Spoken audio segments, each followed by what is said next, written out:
लेकिन फवाद चौधरी साहब बख्शने वाले नहीं हैं, ये मुझे बहुत अच्छे से पता है। कभी ना कभी फ़याज़ुल हसन चौहान साहब की शामत आनी है फवाद चौधरी साहब के हाथों, और आप देखिएगा इस मामले में फवाद चौधरी साहब बहुत लीथल हैं। बिस्मिल्लाहिर्रहमानिर्रहीम, अस्सलाम वालेकुम, मैं हूं अब्दुल कादिर और आप देख रहे हैं आपका अपना यूट्यूब चैनल। आज दिन है बुध का और तारीख़ है 24 जून।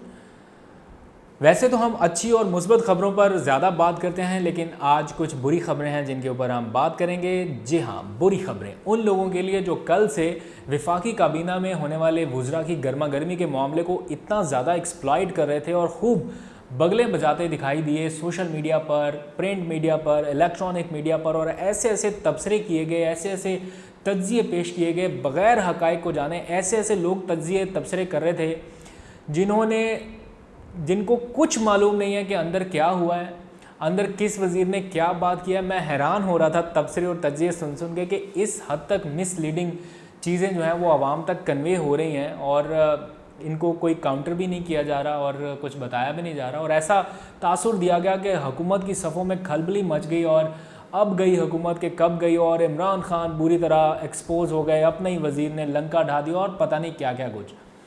लेकिन मामला को इतना ज़्यादा भी सीरियस नहीं था, गर्मा गर्मी ज़रूर हुई, लेकिन मामला थोड़ा संभाल लिया गया। आज वज़ीर-ए-आज़म इमरान खान काफ़ी एक्टिव दिखाई दिए इस मामले को लेकर। उन्होंने वुज़रा से 1-on-1 मुलाकात भी की है, इसके बारे में भी आपको बताऊंगा। इसके साथ साथ जिन वुज़रा के दरमियान गर्मा गर्मी हुई उन्होंने भी अपना मामला सेटल डाउन कर लिया, यानी 24 घंटे के अंदर अंदर इस सारे मामले का ड्रॉप सीन हो गया।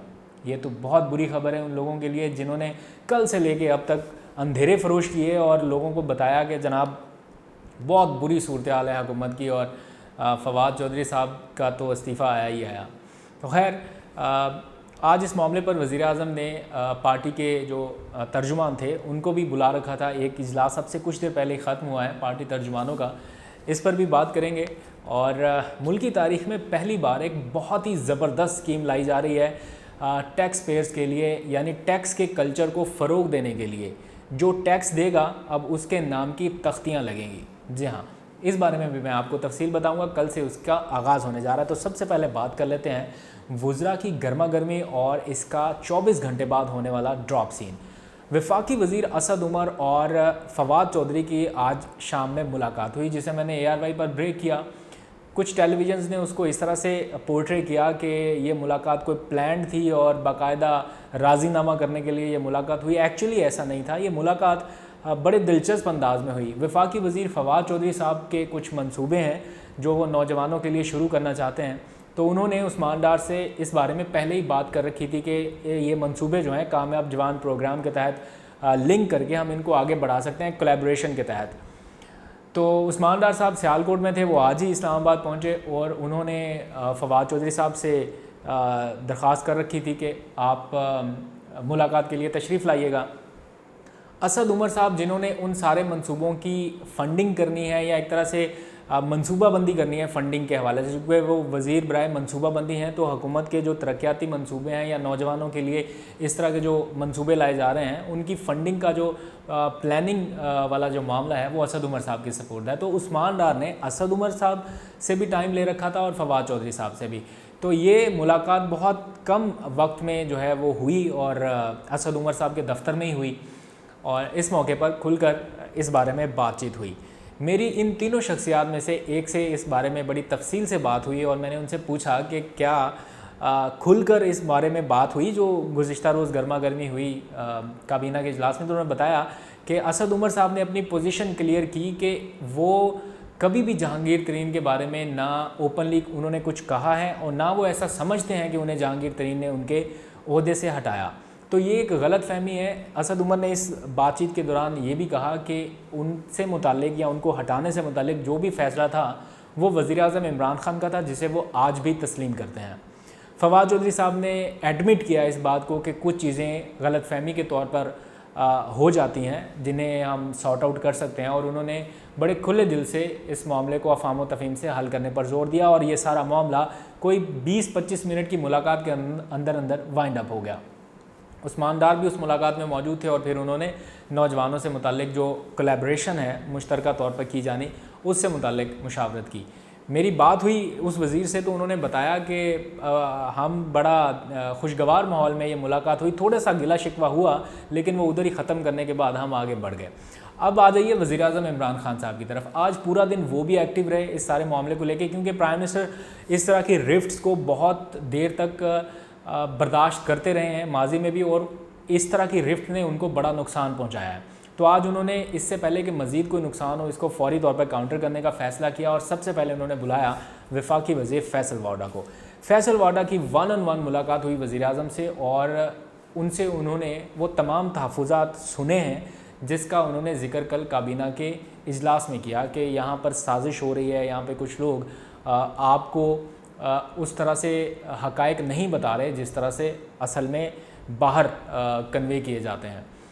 तो ये तो हमारे भी एक इल्म में है ये चीज़ के अदाद शुमार में वाज़े फ़र्क जो है वो नज़र आता है। वो वुज़रा का जो बुनियादी तौर पे तहफ़्फ़ुज़ात हैं इन लोगों को या फैसल वाडा को या जो लोग एतराज़ कर रहे हैं वो ये कि जब हमारे सामने काबीना के इजलास में प्रेजेंटेशन ला के रखी जाती है, कोविड की सूरत हाल बेस्ट बेस्ट बेस्ट हर चीज़ जनाब, वेंटिलेटर्स पूरे, हर चीज़ पूरी, लेकिन जब हम बाहर जाते हैं तो लोगों को वेंटिलेटर नहीं मिल रहा।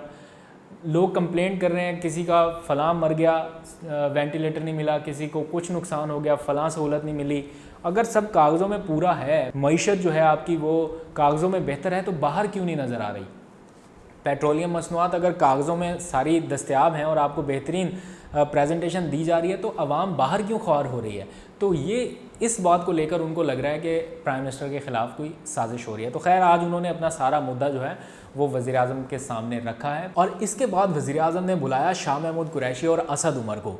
उनके साथ भी 1-on-1 मुलाकात में जो उनके तहफ़्फ़ुज़ात थे या शिकवे शिकायतें थे उनको प्राइम मिनिस्टर ने ख़ुद सुना, और उनसे भी ये दरख्वास्त की कि वो इस मामले को अफ़ाम व तफ़हीम से हल करें और पार्टी या हुकूमती सतह तक ही ये मामलात रहने चाहिए, ऐसे मामलात को बाहर डिस्कस ना किया जाए। इसके बाद प्राइम मिनिस्टर ने बुलाया हुकूमती तर्जुमानों का अहम इजलास, और इस इजलास में भी फवाद चौधरी के बयान का खूब तज़किरा हुआ। प्राइम मिनिस्टर ने उसकी मज़म्मत की और ये कहा कि ये बयान नहीं दिया जाना चाहिए था, पार्टी डिसिप्लिन की खिलाफ वर्जी किसी रुकन को ज़ेब नहीं देती। साथ ही उन्होंने ये भी हिदायत कर दी कि मुस्तकबिल में अगर कोई पार्टी डिसिप्लिन की खिलाफ वर्जी करे तो उसकी मज़म्मत की जानी चाहिए, यानी जो दीगर अराकीन हैं वो इसकी मज़म्मत कर सकते हैं बग़ैर इस डर के कि क्या पार्टी लाइन्स हैं और क्या पार्टी पॉलिसी है। कुछ मज़म्मत का सिलसिला तो कल भी देखने में आया जब फ़याज़ुल हसन चौहान ने फवाद चौधरी को खूब खरी खरी सुनाई। मेरा अपना ये ख्याल है कि वो उन्होंने थोड़ी सी ज़्यादती की, क्योंकि वो ख़ुद 2 बार ओहदे से बरतरफ हो चुके हैं इसी तरह के गैर ज़िम्मेदाराना स्टेटमेंट्स देने पर या पार्टी डिसिप्लिन की खिलाफ वर्जी पर। लेकिन इसके बावजूद उन्होंने जिस तरह की बहुत हार्श किस्म की लैंग्वेज यूज़ की अपने ही कॉलीग के ख़िलाफ़, मुझे थोड़ा सा वो हार्ड उनका मौक़िफ़ लगा। मुझे लगा कि थोड़ा सा सॉफ्ट होना चाहिए था उनका रद्दमल, लेकिन बहरहाल हो सकता है पार्टी लाइन्स हो या पार्टी पॉलिसी हो। लेकिन फवाद चौधरी साहब बख्शने वाले नहीं हैं, ये मुझे बहुत अच्छे से पता है। कभी ना कभी फ़याज़ुल हसन चौहान साहब की शामत आनी है फवाद चौधरी साहब के हाथों, और आप देखिएगा इस मामले में फवाद चौधरी साहब बहुत लीथल हैं। मैं उनको बहुत अच्छे से जानता हूँ और काफ़ी देर से मैं उनको कवर भी कर रहा हूँ उनकी एक्टिविटीज़ को। मुझे लगता है कि वो रिटेलिएट करेंगे और बहुत सॉलिड रिटेलिएट करेंगे। अभी फ़िलहाल वो इस मामले पर खामोश हैं, देखते हैं आने वाले दिन में किस तरह का रिएक्शन उनका होता है। और अब बात करते हैं वज़ीर-ए-आज़म इमरान खान के टैक्स पेयर्स के लिए एक ज़बरदस्त इनकलाबी इक़दाम की। पाकिस्तान में टैक्स कल्चर को फ़रोग़ देने के लिए ये फ़ैसला किया गया है। क्या कभी आपने सुना कि आपके गली मोहल्ले या शहर में किसी ने ज़्यादा टैक्स दिया हो तो उसके नाम की तख्तियाँ चौक चौराहों में लग जाएं? ऐसा पहले कभी नहीं हुआ, लेकिन अब होगा। आज से पहले सियासतदानों के नामों की तख्तियाँ लगा करती थी किसी भी स्कीम के इफ्तिताह के मौके पर, लेकिन अब से उस शख्स की तख्ती लगेगी किसी भी डेवलपमेंट स्कीम पर जिसने सबसे ज़्यादा टैक्स दिया होगा। यानी किसी गली में अगर कोई ज़्यादा टैक्स देने वाला है और उस गली का कोई तरक्याती काम हुआ है तो वहाँ पर उस गली के सबसे टैक्स पेयर के नाम की तख्ती लगेगी।